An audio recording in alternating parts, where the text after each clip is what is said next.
Hello बच्चों, देखिए हमारे जो 12th की हम लोग वीडियो बना रहे हैं उसकी जो सीरीज चल रही है उसमें हम आपको पढ़ा रहे हैं एक्सरसाइज नंबर 6.5 और इससे पहले हम क्वेश्चन नंबर 19 तक कर चुके हैं और आज हमारी जो वीडियो है इसमें हम क्वेश्चन नंबर 20 को सॉल्व करने वाले हैं।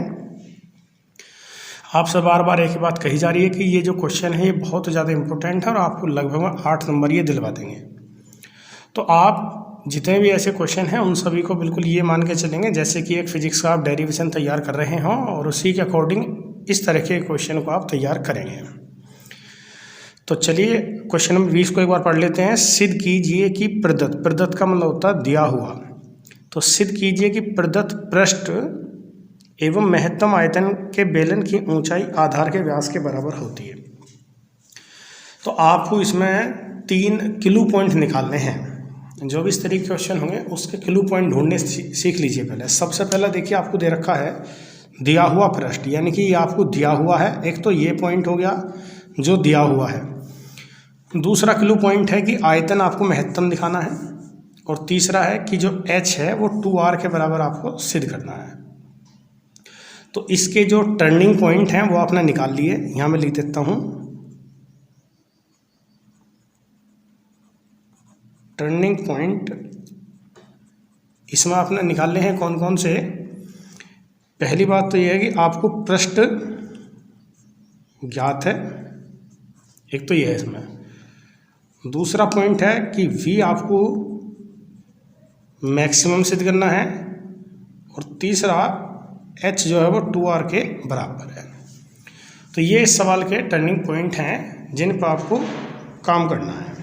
ऑलराइट, आप चाहे मतलब इसे एग्ज़ाम में लिखें या नहीं लिखें, ये केवल आपको समझाने की वजह से ही लिखे गए हैं बस। तो अब आप सॉल्यूशन देखिए और बहुत ध्यान से इसके सॉल्यूशन को समझिए। ठीक है, आपने चित्र में मान लिया कि माना त्रिज्या r है और ऊंचाई जो है वो h है। ये चित्र मतलब हमने पहले से बना रखा था, ये बना हुआ नहीं मिलेगा, क्वेश्चन केवल इतना है। ठीक है, तो आप लोग एक हिंदी में लाइन लिख दीजिए। माना बेलन की त्रिज्या स्मॉल r व ऊंचाई स्मॉल h है। ओके, अब सबसे पहले देखिए दिया हुआ क्या, आपको पता है इसका पृष्ठ। तो देखिए बेलन का जो पृष्ठ होता है, बेलन का पृष्ठ, ठीक, s बराबर। तो बेलन का पृष्ठ 10th क्लास में पढ़े हैं 2 पाई RH। तो ये हो गया ये वाला जो इसके चारों तरफ, जैसे पेन है ये भी बेलन होता है, तो इसके चारों तरफ ये जो चीज़ है ये आप देख पा रहे हैं, ये तो होता है 2 पाई RH। फिर आप ध्यान से देखिए इसके साइड में एक तो a वाला एंड है और ऐसी एंड आप इधर मान लीजिए, ये पाई r स्क्वायर, ये वाला पाई r स्क्वायर, बीच वाला हिस्सा 2 पाई RH, ये वाला पाई r स्क्वायर, ये वाला पाई r स्क्वायर। तो कुल मिला के साइड में जो 2 एंड हैं ये होगा 2 पाई r स्क्वायर। अब आपको यहाँ से r या h में से किसी एक का मान निकालना है। अगर आप यहाँ से h का मान निकालते हैं तो वो रेखीय समीकरण में निकल जाएगा, लेकिन अगर आप r का मान निकालते हैं तो उसके लिए आपको द्विघात समीकरण का श्रीधराचार्य जी का फॉर्मूला लगाना पड़ेगा। तो इसीलिए बच्चों हम यहाँ पे निकाल लेते हैं h का मान। तो h का मान आ जाएगा s माइनस 2 पाई r स्क्वायर। ओके, और इसके अपॉन में आ जाएगा 2 पाई r। ठीक, इस तरह से h निकाल लेंगे, मतलब h का मान r के पदों में या r का मान h के पदों में निकालना होता है। अब बेटा बेलन का जो आयतन है, शर्त है उस पर, बेलन का आयतन। तो बेलन का आयतन क्या होता है, v बराबर पाई r square. v for volume होता है इसलिए आप v से रिप्रेजेंट कर लीजिए। तो चलिए पाई r स्क्वायर, h का मान है देखिए कितना, s माइनस के 2 पाई r स्क्वायर अपॉन में 2 पाई r। अब आप ये देखो जिस पर शर्त थी आपकी, है ना, उसमें जो दिया हुआ पोर्शन था एक तो वो आ जाना चाहिए, और दूसरी बात ये कि जो आपने यहाँ मानने थे r या h, उनमें से वो r या h में से एक रह जाना चाहिए, एक वेरिएबल यहाँ पे रह जाना चाहिए। और जो दूसरी बात ये कि जो दिया हुआ है वो इसमें यूज हो जाना चाहिए। हर क्वेश्चन का मतलब यही रूल है बस। अब यहाँ से एक पाई कैंसिल, एक r कैंसिल, तो इसमें से आप ऐसा कर लीजिए 1/2 तो अलग कर लीजिए, ठीक है, पाई और आर कैंसिल, एक आर बचा यहाँ पे, एस इंटू आर माइनस के 2 पाई आर की क्यूब, ये आ गया आपका v बराबर। ओके, अब आप इसका डिफरेंशिएशन करिए r के रेस्पेक्ट में, तो लिखिए differentiate both sides with respect to r, dv upon D R equals to 1/2, देखिए r का 1 हो जाएगा तो s बचेगा, यहाँ आ जाएगा 4 पाई आर स्क्वायर। ओके, अब आगे बढ़ते हैं बेटा, यहाँ से आगे देखिए एक बार आपको इसका डिफरेंशिएशन और करना है, तो आप लिखिए again differentiate both side with respect to x, तो d2v upon D R square equals to 1/2, ये वाला 0 हो गया, ये आ गया माइनस के 8 पाई आर, यानी माइनस के 4 पाई आर आ गया d2v upon D R square की वैल्यू। ठीक है बेटा, अब आप थोड़ा सा इधर देख लीजिए, देखिए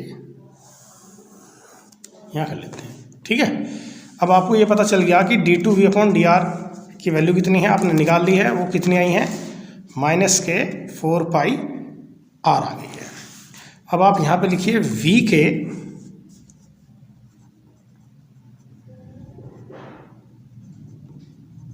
अधिकतम व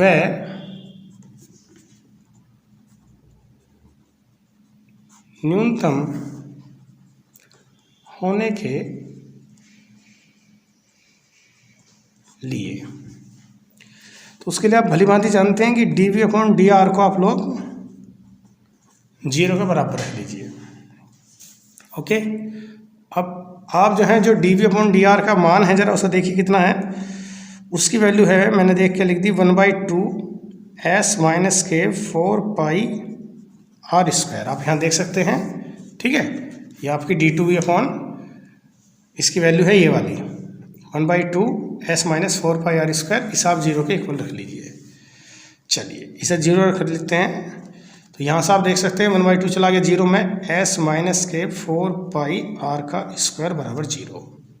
अब देखिए s की वैल्यू कितनी थी, आप यहाँ से देख लीजिए एक बार, s की वैल्यू है 2 pi r h plus 2 pi are square, इस वैल्यू को आप उठाइए और s के प्लेस पर रख दीजिए, तो यहाँ रखेंगे तो 2 pi r h plus 2 pi r का स्क्वायर माइनस में 4 पाई आर स्क्वायर बराबर 0।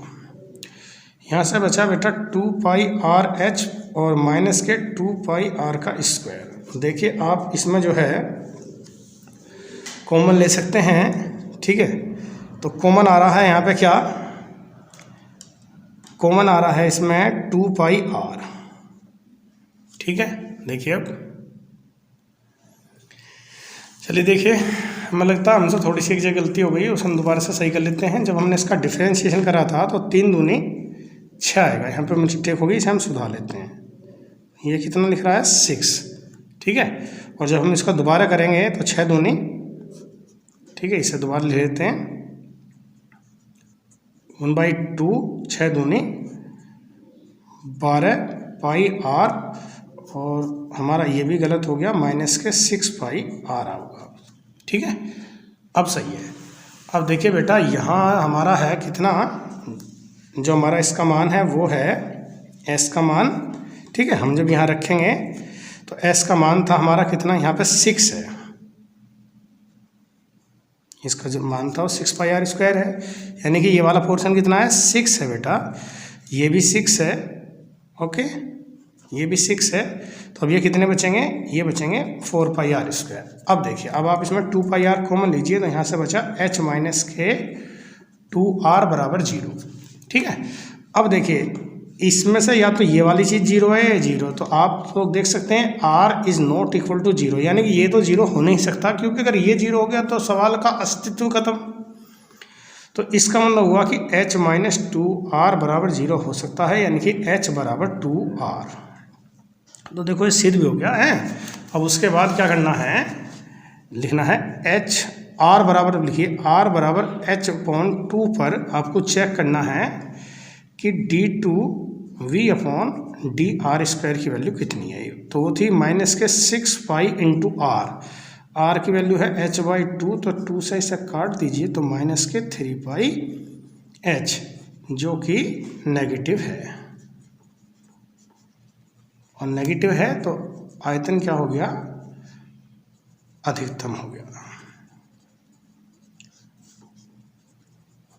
ठीक, तो आपका पूरा पोर्शन सिद्ध हो गया कि h बराबर 2r और आयतन क्या सिद्ध हो गया, अधिकतम। अब फटाफट से एक बार क्वेश्चन को फिर देख लीजिए। हमारे पास क्वेश्चन था, सिद्ध कीजिए कि दिए हुए पृष्ठ एवं महत्तम आयतन के बेलन की ऊंचाई जो है आधार के व्यास के बराबर है। तो हमने मान ली थी, माना त्रिज्या और ऊंचाई h और r मान ली थी।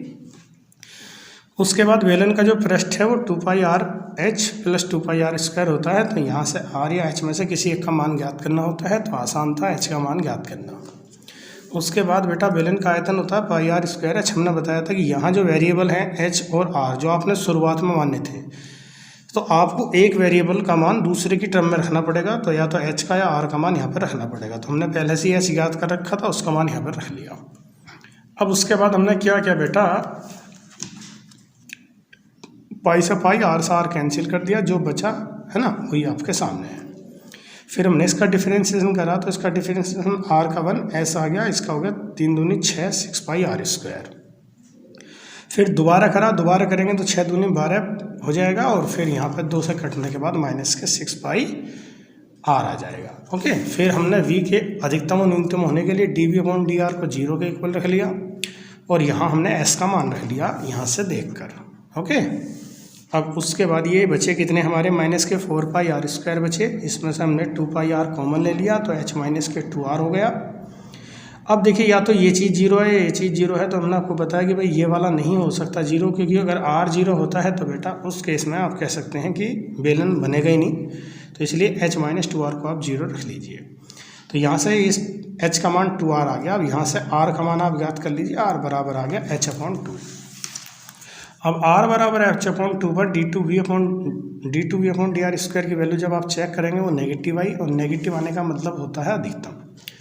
तो इसका अर्थ हो गया कि h बराबर 2r पर जो आयतन है वो कैसा हो गया, अधिकतम हो गया। तो बेटा आप इस क्वेश्चन को जरूर तैयार कीजिए, यूपी बोर्ड के लिए बहुत ज़्यादा इंपॉर्टेंट क्वेश्चन है। ठीक है, तो आप जो है क्या करेंगे, जैसे इतना क्वेश्चन है, इसे तारने के बाद फिर आगे वीडियो देख सकते हैं। तो एक बार में नहीं आ रहा तो कोई बात नहीं, वीडियो को पॉज करके आप देख सकते हैं। ठीक है, चलो थैंक यू वेरी मच। अब नेक्स्ट वीडियो में देखिए, नेक्स्ट क्वेश्चन आपके सामने सॉल्व करेंगे।